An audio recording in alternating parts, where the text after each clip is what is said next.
여러분, 안녕하십니까? 오늘따라 참 바람이 차갑지 않습니까? 이렇게 추운 날이면 옛날 우리네 조상들은 어떻게 겨울을 나셨을까? 그런 생각이 절로 듭니다. 요즘이야 보일러 하나면 따뜻하게 지낼 수 있지만 옛날엔 그게 그리 녹록지 않았거든요. 특히나 가난한 집안에서는 추위보다 더 무서운 게 바로 굶주림이었습니다. 자, 오늘은 그런 매서운 겨울날에 얽힌 이야기 하나를 풀어볼까 합니다.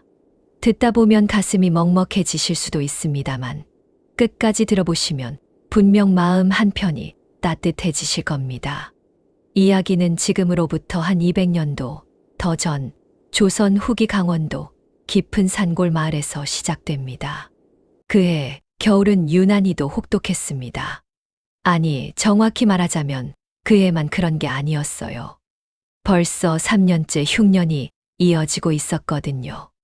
봄에 씨를 뿌려도 가뭄에 싹이 타 죽고 가을이 되면 또 장마에 곡식이 썩어버리길 반복했습니다.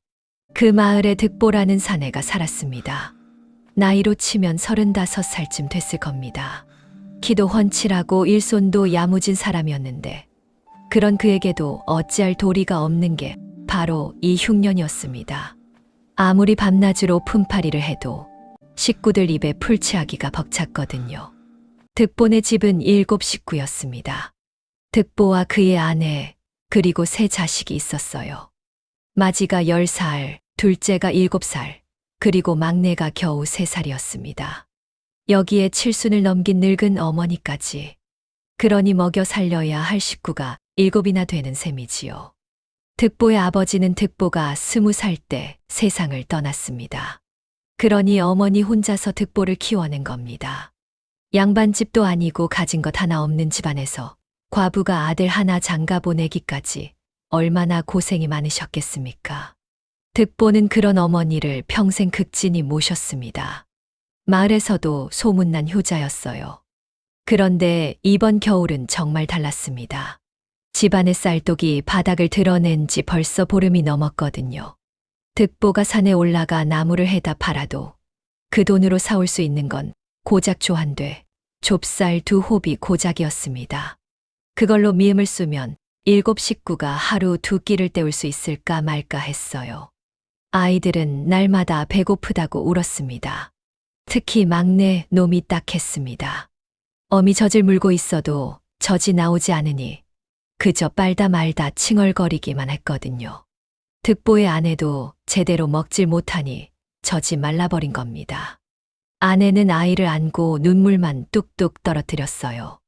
여보, 이러다가 애들이 어찌 되는 게 아닐까요? 득보도 그걸 모르는 게 아니었습니다. 밤마다 잠을 이루지 못하고 뒤척였어요. 무엇이라도 해야 하는데 도무지 방법이 없었습니다. 그런데 더 가슴 아픈 일은 따로 있었습니다. 어머니가 어느 날부터인가 밥을 드시질 않는 겁니다. 처음엔 득보도 몰랐어요. 어머니는 밥상을 받으면 방 안에서 혼자 드셨거든요. 그런데 며칠이 지나자 눈에 띄게 수척해지시는 겁니다. 어머니, 진지 드셔야지요. 득보가 밥상을 들고 들어가면 어머니는 고개를 저으며 말했습니다.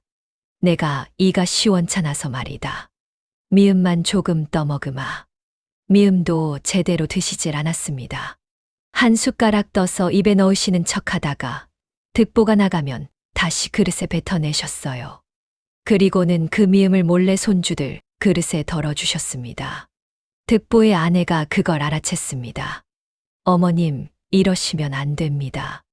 어르신께서 기력이 떨어지시면 괜찮다. 늙은이는 안 먹어도 되는 법이야. 어머니의 목소리는 담담했지만 눈가에는 깊은 주름 사이로 눈물이 고여 있었습니다. 그날 밤이었습니다. 득보는 잠을 이루지 못하고 누워 있었는데 문득 어머니 방에서 소리가 들려왔습니다. 가만히 귀를 기울이니 어머니가 혼잣말을 하고 계셨어요. 어린 것들이 저렇게 굶는구나. 내가 한 사람 몫을 덜어내면 그래도 조금은 나아질 텐데. 득보의 가슴이 철렁 내려앉았습니다. 어머니가 무슨 생각을 하시는지 너무나 잘 알았거든요. 이틀 뒤 어머니가 득보를 부르셨습니다. 방 안에는 둘뿐이었습니다. 어머니는 득보의 손을 꼭 잡으셨어요. 그 손은 뼈만 앙상하게 남아 있었습니다. 득보야. 예, 어머니. 나를 산에 두고 오너라. 득보는 귀를 의심했습니다. 어머니가 무슨 말씀을 하시는 건지 도무지 믿을 수가 없었어요. 어머니. 그게 무슨 말씀이십니까? 네, 나이 70이 넘었다. 이제 할 만큼 했어. 그런데 식구는 7이나 되고 먹을 것은 없지 않느냐. 내가 없으면 너희가 조금이라도 더 먹을 수 있을 게 아니냐. 안 됩니다. 절대 안 됩니다. 득보가 펄쩍 뛰었습니다. 그리고는 어머니 앞에 무릎을 꿇었어요. 어머니, 소자가 불효막심하여 이 지경까지 이르렀사옵니다. 하오나 어찌 어머니를 산에 두고 올 수 있겠습니까? 차라리 제가 죽겠습니다. 이놈아, 내가 죽으면 저 어린 것들은 누가 먹여 살리겠느냐.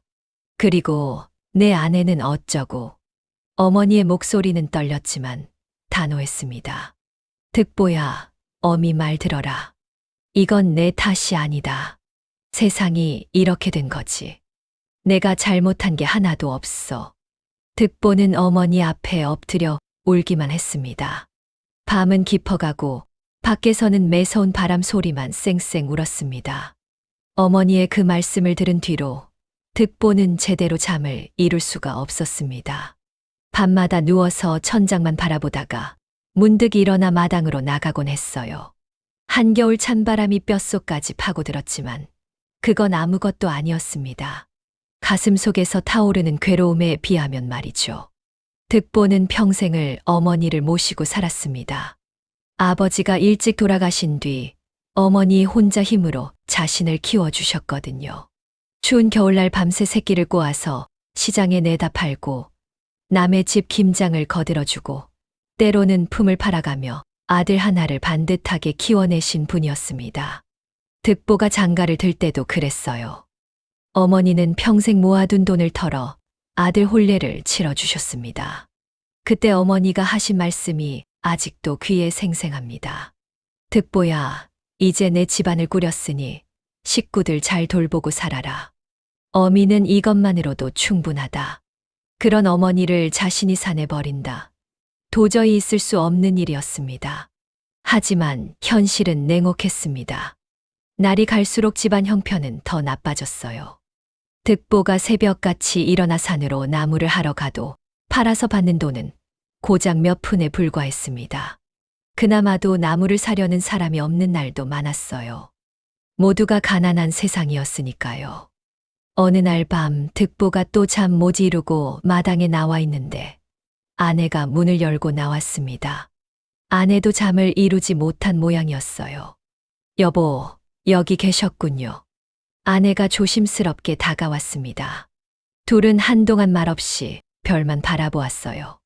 겨울밤 하늘의 별은 유난히 밝았습니다. 어머님 말씀, 생각해 보셨어요? 득보는 고개를 돌렸습니다. 아내의 얼굴을 참아볼 수가 없었거든요. 그게 무슨 소리요? 당신도 나더러 어머니를 버리라는 거요? 아닙니다. 저도 차마 그런 말은 할 수가 없어요. 아내의 목소리가 떨렸습니다. 하지만 막내를 보셨어요? 오늘도 하루 종일 울기만 했습니다. 제 젖에서는 한 방울도 나오질 않아요. 첫째와 둘째도 매일 배고프다고. 저는 정말 어떻게 해야 할지 모르겠습니다. 아내도 눈물을 흘렸습니다. 득보는 아무 말도 할 수가 없었어요. 그 이틀날부터 어머니는 아예 방에서 나오질 않으셨습니다. 물만 조금씩 드실 뿐 밥은 입에 대지도 않으셨어요. 득보가 아무리 사정을 해도 소용이 없었습니다. 어머니, 제발 진지를 드십시오. 이러시면 안 됩니다. 득보야, 어미는 이제 배가 고프지도 않구나. 늙으면 원래 그런 법이다. 하지만 득보는 알았습니다. 어머니가 일부러 굶고 계신다는 거요. 손주들에게 한 숟가락이라도 더 주시려고 그러시는 거였습니다. 나흘째 되는 날, 어머니는 거의 말도 못 하실 정도로 기력이 떨어지셨습니다.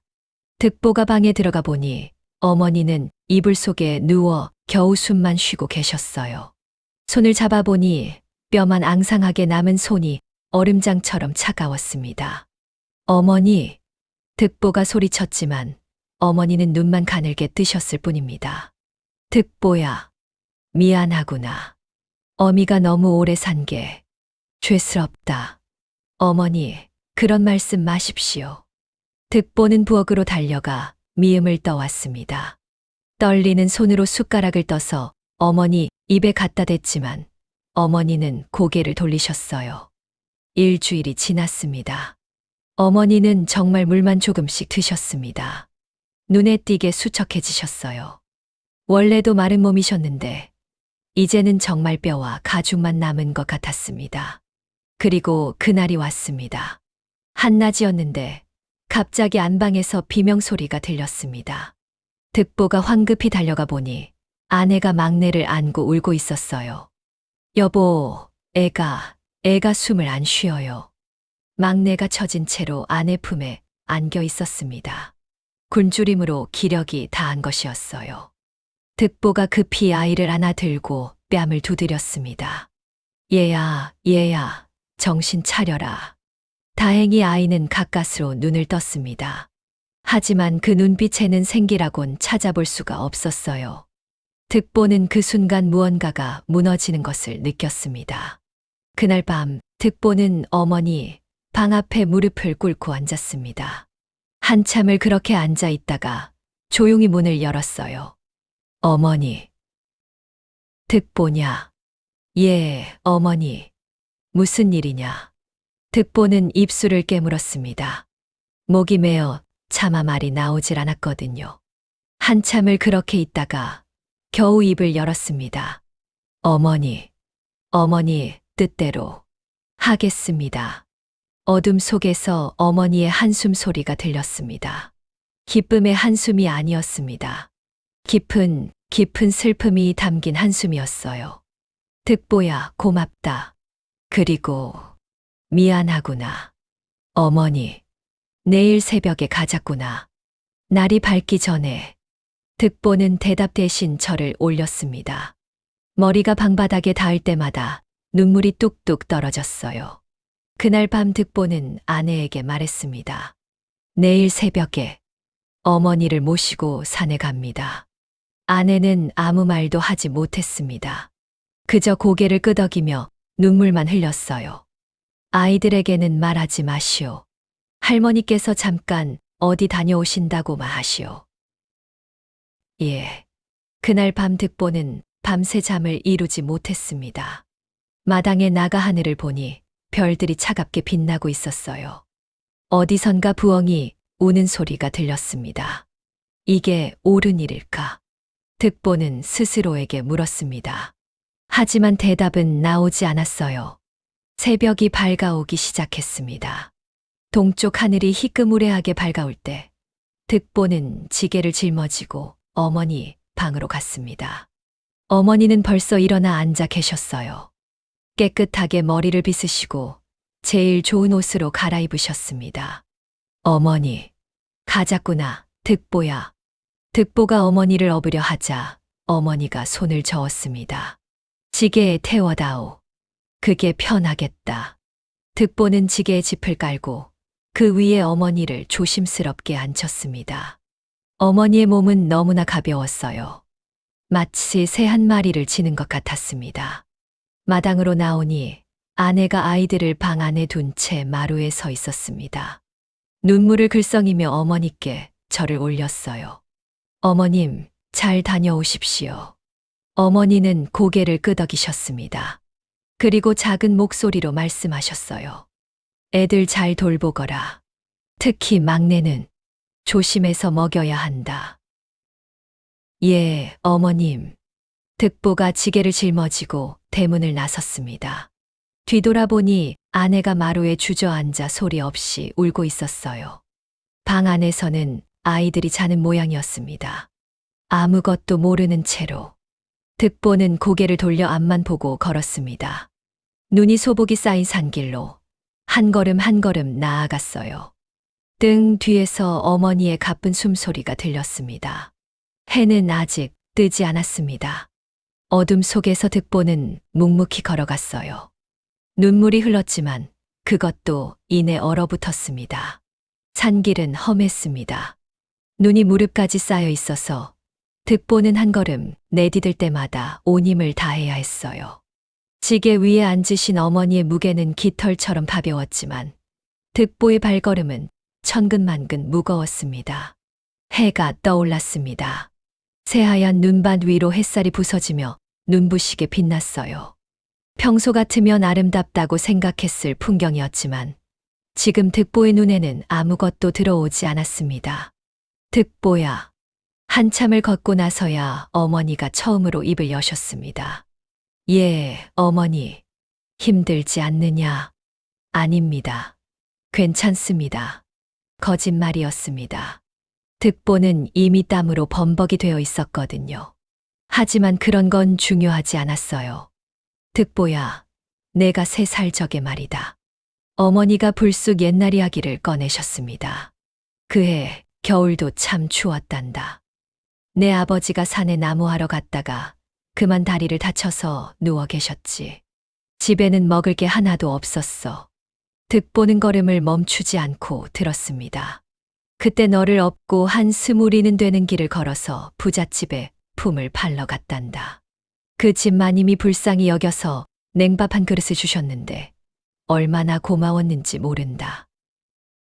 그 밥을 싸들고 집에 돌아와서 내 아버지한테 반을 드리고 나머지 반은 너한테 먹였지. 나는 그냥 밥 씻은 물이라도 마시면 됐으니까. 득보의 눈에서 눈물이 흘러내렸습니다. 어머니는 계속 말씀하셨어요. 내가 5살 때는 홍역을 알았었지. 사흘 밤낮을 알아누웠는데 열이 하도 높아서 정신을 못 차리더구나. 나는 내 머리맡에서 밤새 기도를 했다.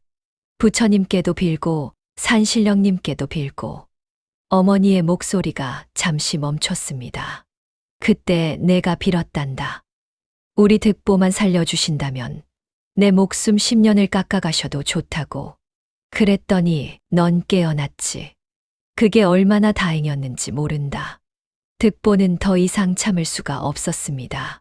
걸음을 멈추고 지게를 내려놓았어요. 어머니, 왜 그러느냐, 득보야. 어머니, 저는 단 한 번도 제대로 효도를 못했습니다. 득보가 무릎을 꿇었습니다. 눈 위에 주저앉아 고개를 숙였어요.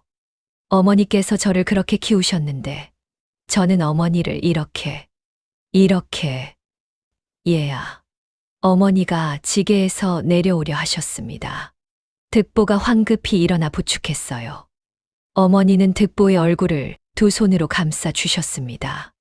너는 잘못한 게 하나도 없다. 세상이 이렇게 된 게지 내 탓이 아니란다. 어머니, 너는 좋은 아들이었어. 장가든 후에도 한 번도 나를 섭섭하게 한 적이 없었지. 그것만으로도 난 충분히 행복했단다. 어머니가 득보의 눈물을 닦아주셨습니다. 그 손길이 얼마나 따뜻했는지 모릅니다. 다시 걸음을 재촉했습니다. 해가 중천에 떴다가 서쪽으로 기울기 시작했어요. 득보는 적당한 곳을 찾아 잠시 쉬어가기로 했습니다. 눈을 치워내고 돌 위에 어머니를 앉혔어요. 어머니, 잠시 쉬었다 가시지요. 그래, 내가 힘들 텐데. 득보가 품에서 무언가를 꺼냈습니다. 밤 5알이었어요. 집을 나올 때 몰래 챙겨온 것이었습니다. 어머니, 이거라도 드십시오. 그런데 어머니도 품에서 무언가를 꺼내셨습니다. 밤 3알이었어요. 얘야, 나도 이걸 가져왔구나. 손주들 주려고 했는데 내가 먹어라. 안 됩니다, 어머니. 어머니께서 드셔야지요.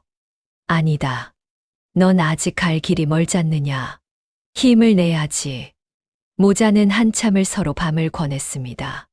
결국 득보가 어머니 손에 자신의 밤을 쥐어드리고 어머니는 득보 손에 자신의 밤을 쥐어주었어요.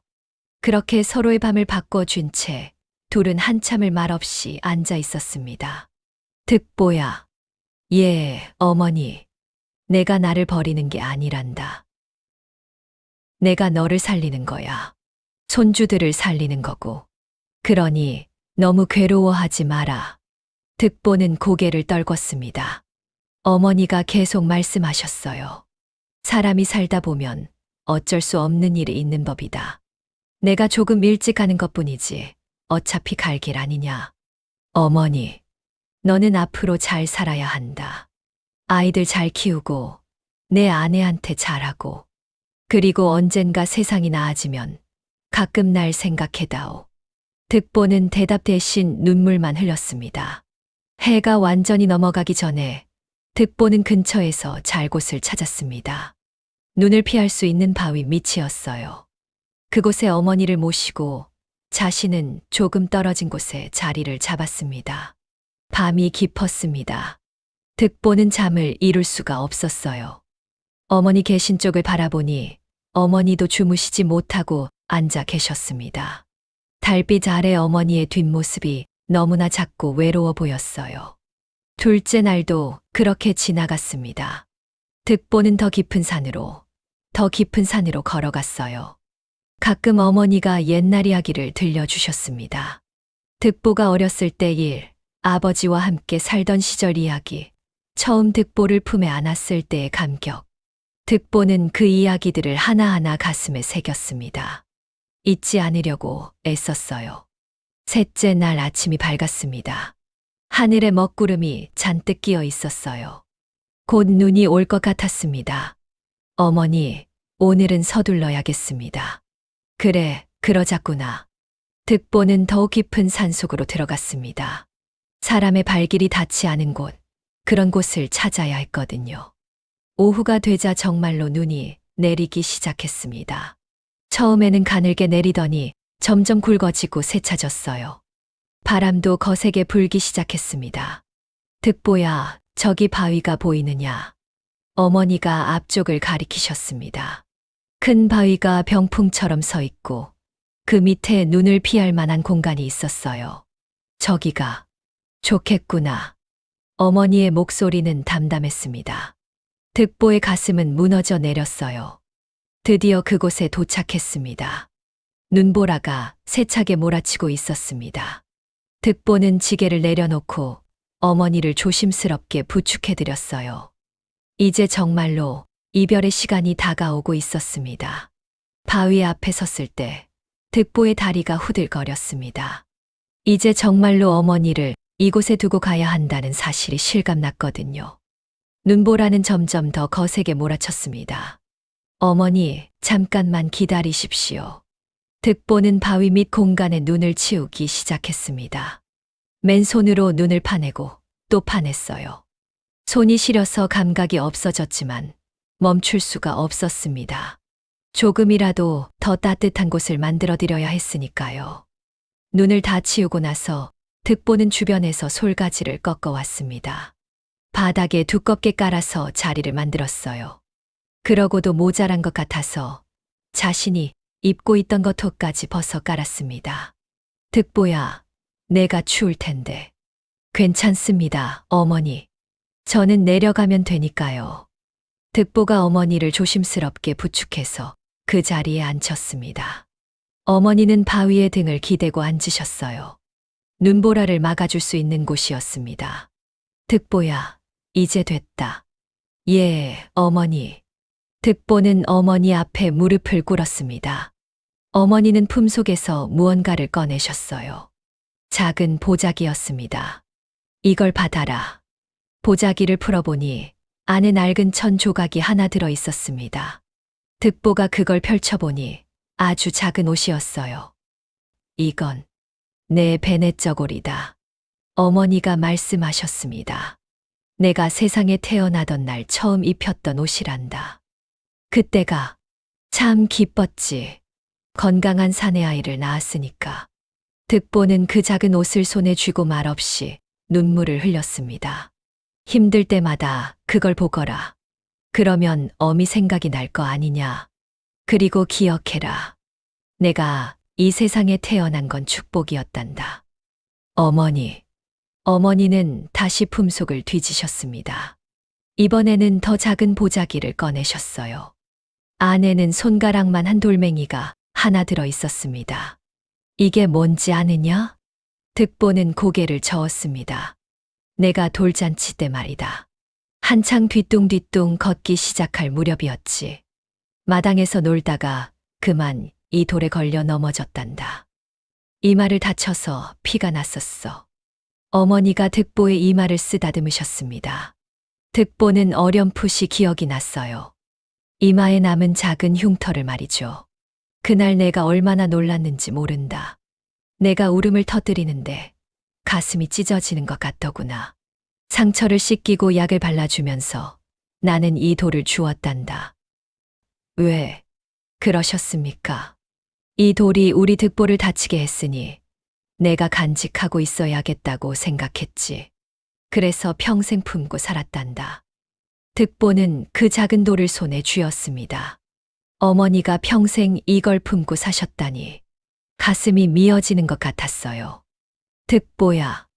예, 어머니. 너는 앞으로 잘 살아야 한다. 손주들을 잘 키우고 내 아내한테 잘해 주어라. 예. 그리고 이것만은 꼭 기억해라. 내 탓이 아니란다. 절대로 내 탓이 아니야. 어머니의 목소리가 떨렸습니다. 득보는 더 이상 참을 수가 없었어요. 어머니 무릎에 엎드려 소리 내어 울었습니다. 어머니, 제가 잘못했습니다. 제가 불효를 했습니다. 아니다, 얘야. 너는 좋은 아들이었어. 어머니가 득보의 등을 쓰다듬어 주셨습니다. 그 손길이 점점 약해지는 것을 느끼며 득보는 더욱 통곡했어요. 한참을 그렇게 울고 나서 득보는 고개를 들었습니다. 어머니는 눈물을 흘리고 계셨어요. 평생 강하게만 살아오신 어머니가 그렇게 눈물을 흘리시는 걸 득보는 처음 봤습니다. 어머니, 괜찮다, 득보야. 어미는 괜찮단다. 어머니가 득보의 눈물을 닦아주셨습니다. 이제 가거라. 날이 저물기 전에 내려가야지. 아직은 가거라, 얘야. 어미 걱정하지 말고. 득보는 떨리는 몸으로 일어났습니다. 어머니께 절을 올렸어요. 한 번, 두 번, 세 번. 머리가 땅에 닿을 때마다 눈물이 눈 위에 떨어졌습니다. 어머니, 건강하십시오. 그리고 더 이상 말을 잇지 못했습니다. 득보는 몸을 돌렸어요. 발이 떨어지지 않았습니다. 한 걸음 내딛는 것이 천리를 가는 것보다 힘들었어요. 득보야. 뒤에서 어머니가 불렀습니다. 득보가 뒤돌아보려는데 어머니가 말씀하셨어요. 뒤돌아보지 마라. 그냥 가거라. 예, 어머니. 득보는 앞만 보고 걸었습니다. 눈물로 앞이 보이지 않았지만 그저 걸었어요. 한 걸음, 또 한 걸음. 뒤에서 어머니의 목소리가 들려왔습니다. 잘 가거라, 내 아들아. 어미는 너를 사랑한단다. 득보의 발걸음이 멈췄습니다. 돌아보고 싶었어요. 달려가서 어머니를 다시 업고 싶었습니다. 하지만 그럴 수 없었습니다. 득보는 이를 악물고 다시 걸었습니다. 눈보라가 얼굴을 때렸지만 그것조차 느껴지지 않았어요. 그저 걷고 또 걸었습니다. 산을 내려오는 내내 득보는 뒤를 돌아보지 않았습니다. 돌아보면 다시 올라갈 것 같았거든요. 그래서 고개를 숙인 채 눈물을 흘리며 내려왔어요. 해가 완전히 지고 어둠이 내렸습니다. 득보는 비틀거리며 걸었어요. 몇 번이나 넘어졌지만 다시 일어나 걸었습니다. 집이 보이기 시작했을 때 하늘에서 눈이 쏟아지기 시작했습니다. 처음에는 송이송이 내리더니 순식간에 폭설로 변했어요. 바람도 거세게 불었습니다. 득보는 집 대문 앞에서 주저앉았습니다. 온몸에 힘이 빠져서 일어설 수가 없었어요. 아내가 달려 나왔습니다. 남편, 어서 들어오세요. 아내가 득보를 부축해서 안으로 들였어요. 득보는 방 안에 들어가자마자 그대로 쓰러졌습니다. 밤새도록 눈이 내렸습니다. 폭설이었어요. 바람 소리가 집을 흔들었습니다. 득보는 잠들지 못하고 어머니가 계신 산 쪽만 바라봤어요. 어머니, 추우시겠다. 무섭지는 않으실까? 눈보라 소리가 마치 어머니의 울음소리처럼 들렸습니다. 그렇게 사흘 밤낮을 눈이 내렸습니다. 세상이 온통 하얗게 덮였어요. 득보는 그 사흘 동안 밥 한 숟가락 뜨지 못했습니다. 그저 멍하니 앉아서 눈 내리는 밖만 바라볼 뿐이었어요. 폭설이 그치고 나흘째 되는 날, 득보는 여전히 넋을 잃은 사람처럼 지냈습니다. 밥을 먹지도 말을 하지도 않았어요. 그저 어머니가 계시던 방 앞에 앉아서 하루 종일 그 문만 바라볼 뿐이었습니다.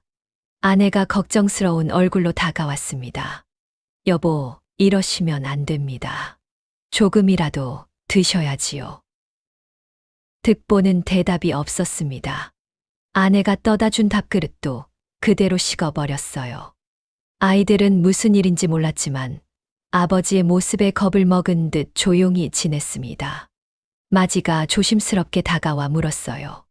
아버지, 할머니는 언제 오세요? 득보의 눈에서 눈물이 주르르 흘러내렸습니다. 아이는 놀라서 뒤로 물러섰어요. 얘야, 아버지 좀 내버려 두렴. 아내가 아이를 데리고 나갔습니다. 득보는 다시 혼자가 되었어요. 그날 밤 득보는 어머니 방 안으로 들어갔습니다. 문을 열자 텅 빈 방이 눈에 들어왔어요. 어머니가 앉으시던 자리, 주무시던 자리, 모든 게 그대로 있었습니다. 하지만 어머니는 안 계셨어요. 득보는 어머니가 앉으시던 그 자리에 주저앉았습니다. 손으로 바닥을 쓰다듬었어요. 어머니의 체온이 남아있을 것 같았지만 차가운 나무바닥만 만져졌습니다. 어머니, 목이 메어 소리가 나오지 않았습니다. 득보는 그 자리에 웅크리고 앉아 밤을 지새웠어요. 이틀이 더 지났습니다. 아내가 조심스럽게 말을 꺼냈어요. 남편, 어머님 방을 정리해야 할 것 같습니다. 이대로 두면 안 될 것 같아요. 어머님 물건들이라도 잘 갈무리해야 하지 않겠습니까? 득보는 한참을 말이 없다가 천천히 고개를 끄덕였습니다. 그러시오. 하지만 나는 도저히 못하겠소. 당신이 해주시오. 알겠습니다. 하지만 아내도 쉽지 않았습니다. 방문을 열고 들어가려다가도 차마 발이 떨어지지 않았거든요. 결국 득보와 함께 들어가기로 했어요. 방 안은 조용했습니다. 어머니가 쓰시던 물건들이 단정하게 정리되어 있었어요. 낡은 이불, 옷까지 바느질 도구들. 하나하나가 어머니의 손때가 묻은 것들이었습니다. 남편, 저 괴짝은 어떻게 할까요? 아내가 구석에 놓인 낡은 나무 괴짝을 가리켰습니다. 득보는 그 괴짝을 본 적이 있었어요. 어머니가 평생 간직하시던 것인데 안에 무엇이 들었는지는 몰랐습니다. 열어보시오. 아내가 괴짝 뚜껑을 열었습니다. 그 순간 둘은 숨이 멎는 것 같았어요. 괴짝 안에는 온갖 물건들이 가득 들어 있었습니다. 득보의 것으로 보이는 물건들이었어요. 작은 이빨 하나가 헝겊에 쌓여 있었고 말라 비틀어진 탯줄도 있었습니다. 득보가 어렸을 때 끄적거린 종이 쪽지들도 보였어요. 이게 다 뭡니까? 아내가 놀란 목소리로 물었습니다. 득보는 손을 뻗어 그 물건들을 하나씩 꺼냈어요. 내 천리로군. 어머니가 이걸 간직하고 계셨어. 더 깊이 뒤지자 노끈으로 묶인 천 조각 다발이 나왔습니다. 득보가 그걸 풀어보니 낡은 천 조각들이 한 20개쯤 되었어요. 하나하나 펼쳐보는데 아내가 손으로 입을 막았습니다. 각 천 조각마다 작은 글씨가 적혀 있었거든요. 득보 8세 입던 옷, 득보 15세 성례보, 득보 21살 혼례보, 득보 25살 일할 때 찢어진 옷. 어머니는 득보의 옷이 해지고 찢어질 때마다 몰래 조각을 잘라 모아두셨던 겁니다. 그리고 언제 입었던 옷인지 하나하나 기록까지 해놓으셨어요. 득보의 손이 떨렸습니다. 천 조각들을 하나씩 펼쳐보는데 눈물이 멈추질 않았어요. 어머니가 이걸 평생. 마지막 천 조각에는 이렇게 적혀 있었습니다. 득보 34살, 겨울산으로 갈 때 입은 옷.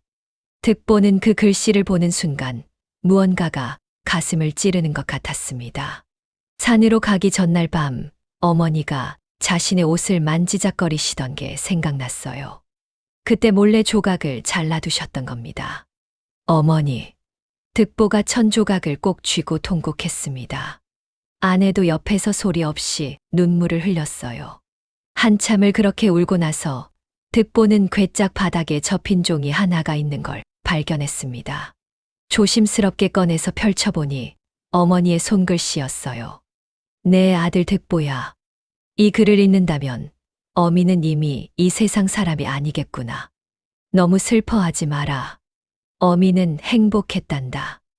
너를 낳고 키우고 내가 장가들어 손주까지 보는 동안 어미는 세상에서 가장 복된 사람이었어. 이 궤짝 안의 물건들은 모두 내 것이다. 어미가 너를 얼마나 사랑했는지 잊지 말거라. 그리고 기억해라. 세상이 아무리 어려워도 사람은 살아야 한다는 것을. 잘 살아라, 내 아들아. 글씨가 흐릿해진 부분들이 있었습니다. 어머니가 쓰시다가 눈물을 흘리신 자국이었어요. 득보는 그 편지를 가슴에 안았습니다. 온몸이 떨렸어요. 어머니는 평생 나를 이렇게 품에 안고 사셨구나. 득보는 궤짝 속 물건들을 하나하나 다시 들여다봤습니다. 자신이 5살 때 그린 그림도 있었고 10살 때 주웠다는 예쁜 돌멩이도 있었어요. 어머니는 득보가 아무렇지도 않게 주던 것들을 이렇게 평생 간직하고 계셨던 겁니다. 나는 도대체 무슨 짓을 한 거냐. 득보가 바닥을 치며 울부짖었습니다. 그런 어머니를 내가 산에 버렸구나. 내가 사람이냐. 내가 사람이냐. 아내가 득보를 안았습니다. 남편 잘못이 아닙니다. 어머님께서도 그렇게 말씀하셨잖아요. 아니요. 내 잘못이요. 내가 어머니를. 득보는 아내의 품에서 한없이 울었습니다. 아내도 같이 눈물을 흘렸어요. 얼마나 그렇게 울었을까요? 득보는 문득 고개를 들었습니다. 그리고 벌떡 일어났어요. 어머니를 모셔와야겠소. 네, 지금 당장 가야겠소. 어머니를 그대로 둘 수 없소. 하지만 남편 벌써 나흘이나 지났습니다. 그리고 그 폭설에 상관없소. 어머니를 찾아야 하오. 득보의 눈빛이 달라졌습니다. 넋이 나간 눈빛이 아니라 무언가 결심한 사람의 눈빛이었어요. 당신은 아이들 잘 돌보고 있으시오. 나는 어머니를 모셔올 때까지 돌아오지 않을 것이오. 서방님, 득보는 옷을 챙겨 입고 밧줄과 등짐을 챙겼습니다. 어머니가 준 베네쩌 고리와 작은 돌을 품에 넣었어요. 꼭 조심하세요. 제발. 아내가 눈물로 말했습니다. 득보는 고개를 끄덕이고 문을 나섰어요. 밤이었습니다. 달이 환하게 떠 있었지만 바람은 여전히 차갔습니다. 득보는 그 길로 산을 향해 달렸어요. 어머니, 제가 갑니다. 꼭 모셔올 것입니다. 득보의 발걸음은 빨랐습니다. 넘어져도 다시 일어나고 미끄러져도 다시 걸었어요. 오직 한 가지 생각뿐이었습니다. 어머니를 찾아야 한다고. 산은 어두웠습니다. 달빛이 있어도 눈 덮인 산속은 길을 분간하기가 쉽지 않았어요. 득보는 숨을 헐떡이며 산을 올랐습니다. 이쪽이었나? 아니면 저쪽이었나? 나흘 전에 왔던 길이었지만 폭설이 지나간 뒤라 모든 것이 달라 보였습니다.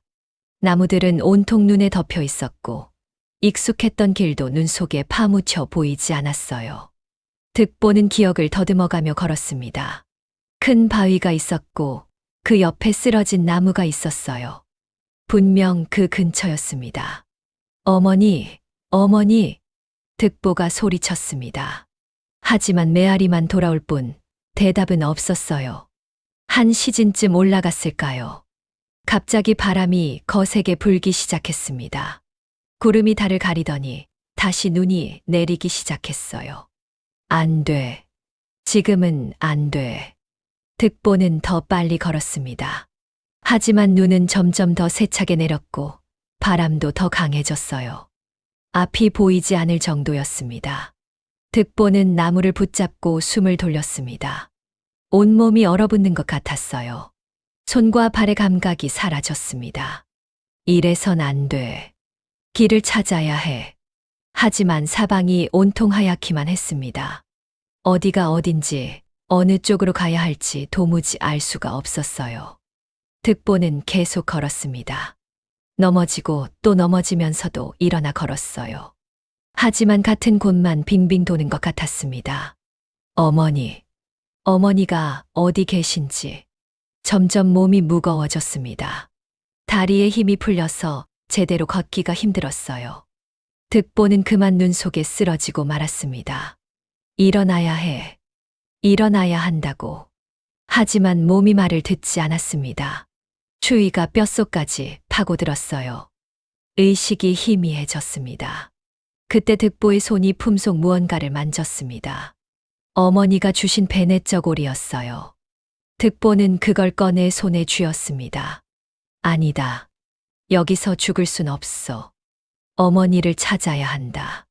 득보는 이를 악물고 일어났습니다. 베네 저고리를 펼쳐보니 조그마한 천 조각이었어요. 그리고 품속에는 괴짝에서 가져온 천 조각들도 있었습니다. 득보는 떨리는 손으로 그 천 조각들을 하나씩 꺼냈습니다. 어머니가 평생 모아두신 것들이었어요. 득보의 어린 시절부터 지금까지 어머니의 사랑이 담긴 조각들. 어머니, 죄송합니다. 하지만 이것들을 써야겠습니다. 득보는 천 조각들을 이어 붙이기 시작했습니다. 손이 얼어서 잘 움직이지 않았지만 포기하지 않았어요. 하나하나 묶고 또 묶었습니다. 그렇게 만든 긴 천을 나뭇가지에 감아서 횃불을 만들었습니다. 부싯돌을 꺼내 불을 붙이려 했지만 바람이 거세서 쉽지 않았어요. 10번도 넘게 시도한 끝에 겨우 불이 붙었습니다. 천 조각에 불이 옮겨 붙자 환한 빛이 피어올랐습니다. 어머니의 사랑이 담긴 천 조각들이 이제 득보의 길을 밝혀주는 불빛이 된 거예요. 득보는 그 횃불을 들고 다시 걸었습니다.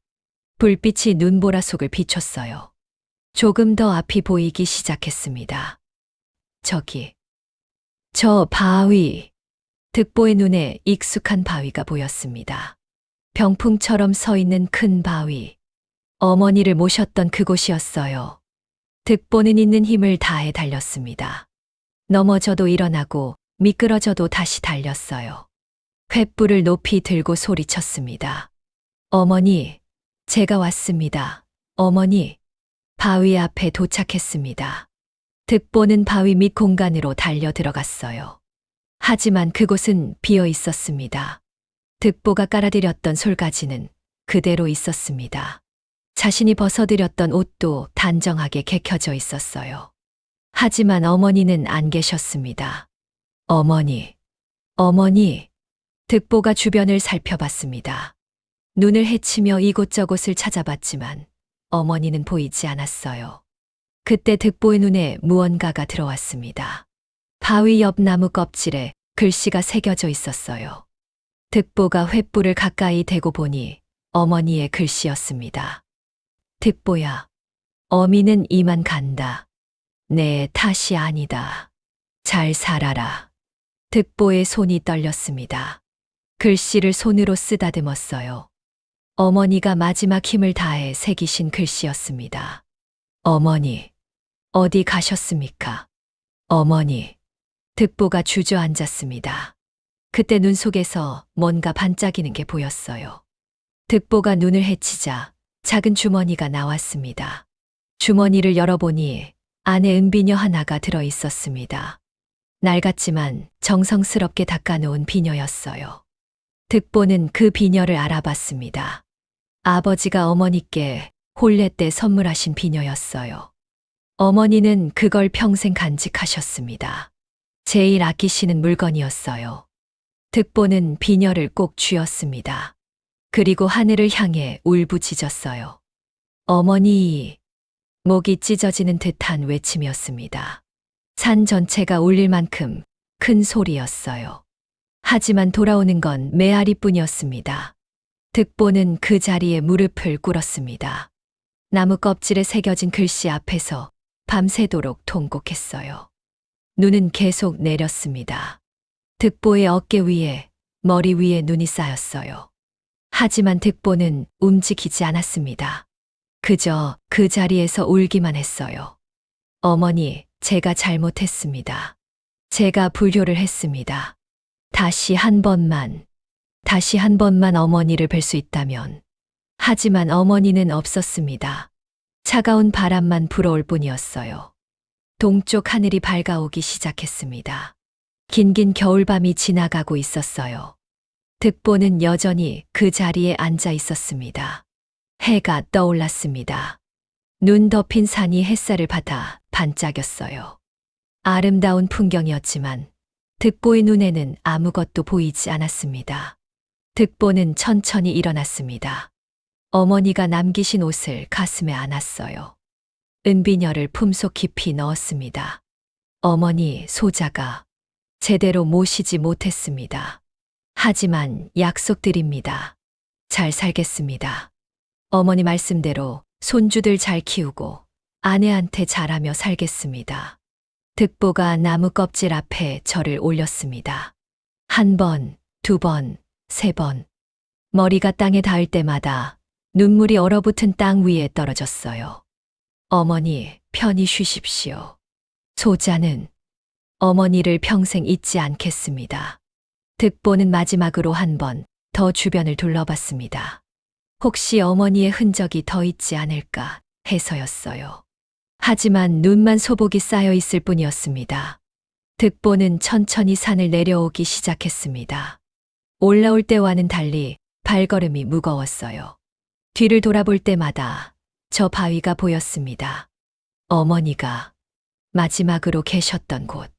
득보는 그 장소를 가슴에 새겼습니다. 절대 잊지 않으리라 다짐했어요. 산을 다 내려와 마을이 보일 때쯤 득보는 다시 한번 뒤를 돌아봤습니다. 저 멀리 산 위에 바위가 희미하게 보였어요. 어머니, 제가 다시 오겠습니다. 꼭 다시 찾아뵙겠습니다. 득보는 그렇게 중얼거리고 집을 향해 걸었습니다. 손에는 어머니의 은비녀가 꼭 쥐어져 있었어요. 집 앞에 도착했을 때 아내가 대문 밖에 서 있었습니다. 밤새 기다린 모양이었어요. 남편, 아내가 달려왔습니다. 득보의 모습을 보고는 무엇을 물어야 할지 몰라 했어요. 득보는 고개를 저었습니다. 말하지 않아도 아내는 알았습니다. 들어가시지요. 몸을 녹이셔야 합니다. 득보는 아내의 부축을 받으며 집 안으로 들어갔습니다. 온몸이 얼어붙어 있었지만 마음은 더 차가웠어요.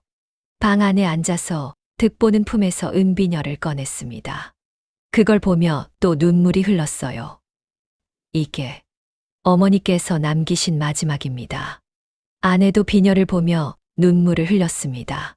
두 사람은 말없이 울었어요. 밖에서는 아이들이 노는 소리가 들렸습니다. 웃음소리가 들려왔어요.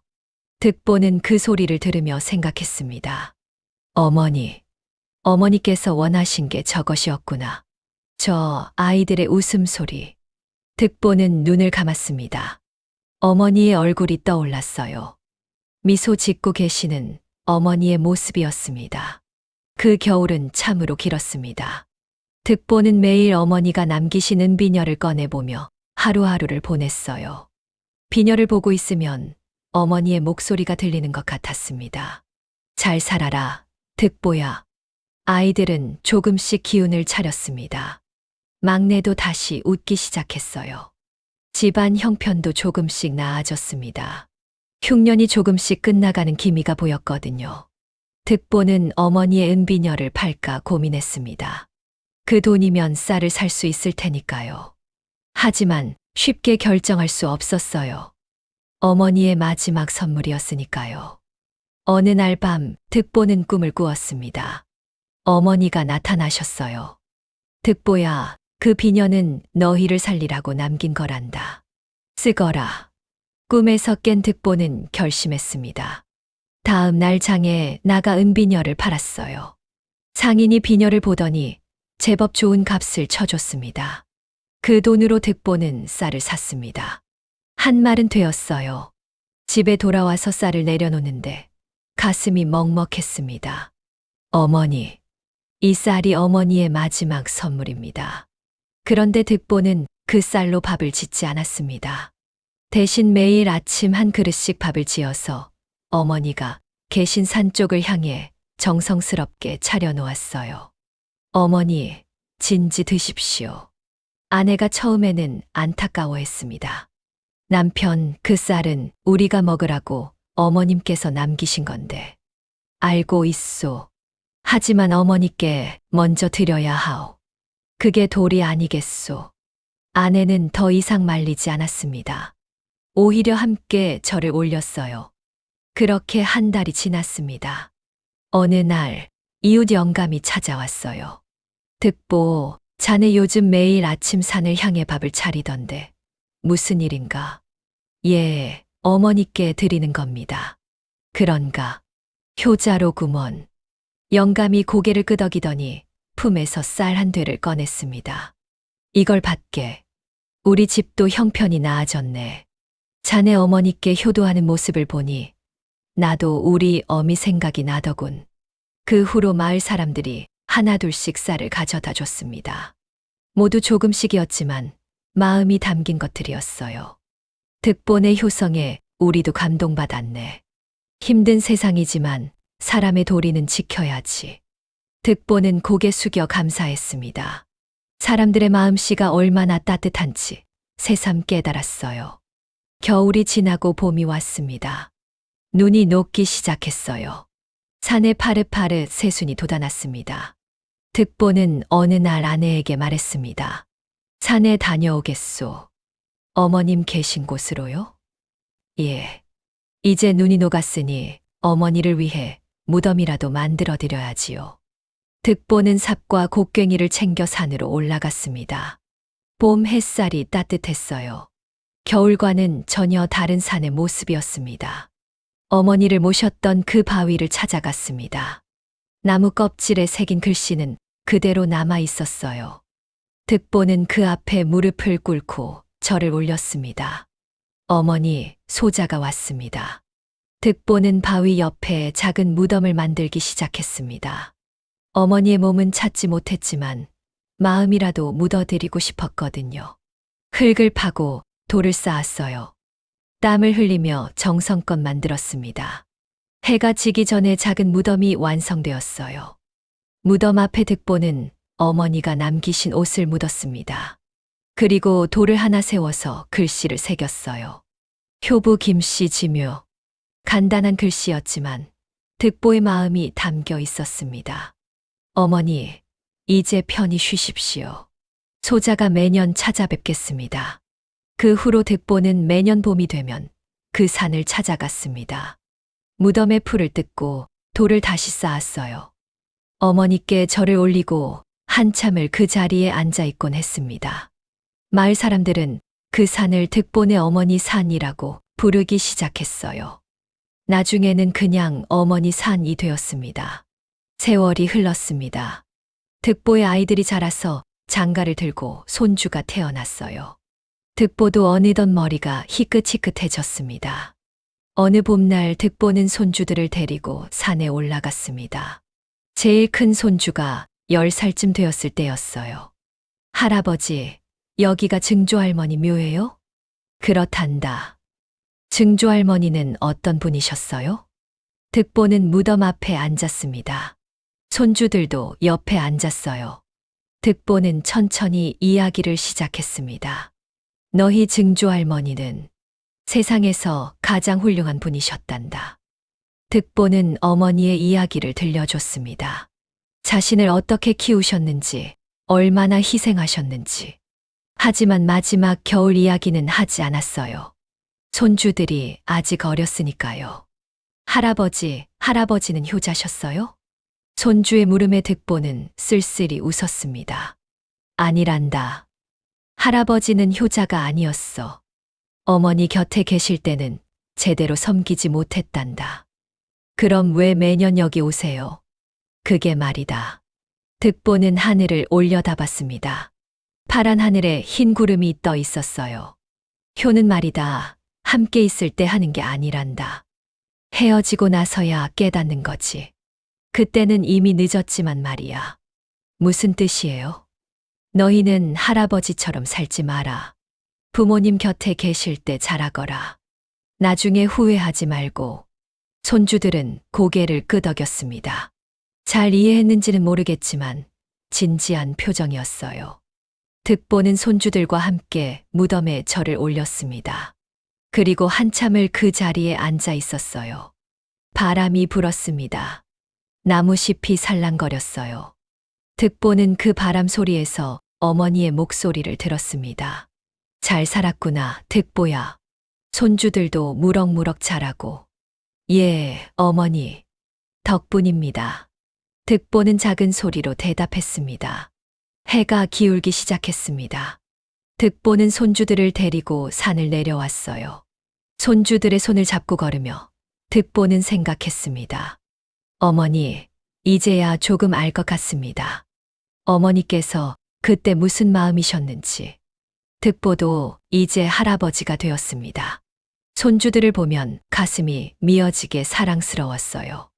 이 아이들을 위해서라면 무엇이든 할 수 있을 것 같았습니다. 어머니도 저를 이렇게 사랑하셨겠지요. 득보의 눈시울이 붉어졌습니다. 마을에 도착할 무렵 손주가 물었습니다. 할아버지, 우리 다음에 또 갈 거예요. 그럼 매년 갈 거란다. 너희도 컸으면 계속 가야 한다. 왜요? 사랑하는 사람을 잊지 않으려면 말이다. 자주 생각해야 하거든. 그리고 그분께 감사해야 하고. 손주가 고개를 끄덕였습니다. 득보는 집으로 돌아왔습니다. 저녁상이 차려져 있었어요. 온 가족이 둘러앉아 밥을 먹었습니다. 아이들의 웃음소리가 방 안에 가득했어요. 득보는 그 모습을 보며 미소 지었습니다. 어머니 보고 계십니까? 저희 잘 살고 있습니다. 어머니 덕분입니다. 밤이 깊었습니다. 득보는 마루에 나와 앉았어요. 산 쪽을 바라봤습니다. 어둠 속에서 산의 윤곽이 희미하게 보였어요. 어머니, 안녕히 주무십시오. 득보는 작은 소리로 인사했습니다. 그리고 방으로 들어가 잠자리에 들었어요. 그날 밤 득보는 오랜만에 편안한 꿈을 꾸었습니다. 어머니가 나타나서 미소 짓고 계셨어요. 젊었을 때의 모습이었습니다. 잘 살았구나, 우리 득보. 어머니, 이제 괜찮다. 너무 마음 아파하지 마라. 어미는 행복했단다. 어머니가 득보의 머리를 쓰다듬어 주셨습니다. 그 손길이 얼마나 따뜻한지. 득보는 꿈속에서 미소 지었습니다. 여러분, 긴 이야기 들어주셔서 고맙습니다. 오늘 이야기는 좀 슬펐지요? 하지만 우리가 기억해야 할 건 득보의 후회가 아니라 그 깨달음입니다. 부모님이 곁에 계실 때 잘해드려야 합니다. 나중은 없습니다. 지금이 바로 그때입니다. 오늘 밤은 부모님 생각이 많이 나실 겁니다. 혹시 전화라도 한 통하고 주무시면 어떨까요? 아니면 내일 아침에라도 안부 여쭙고요. 자, 이제 편히 쉬십시오. 따뜻한 이불 속에서 좋은 꿈 꾸시길 바랍니다. 안녕히 주무십시오.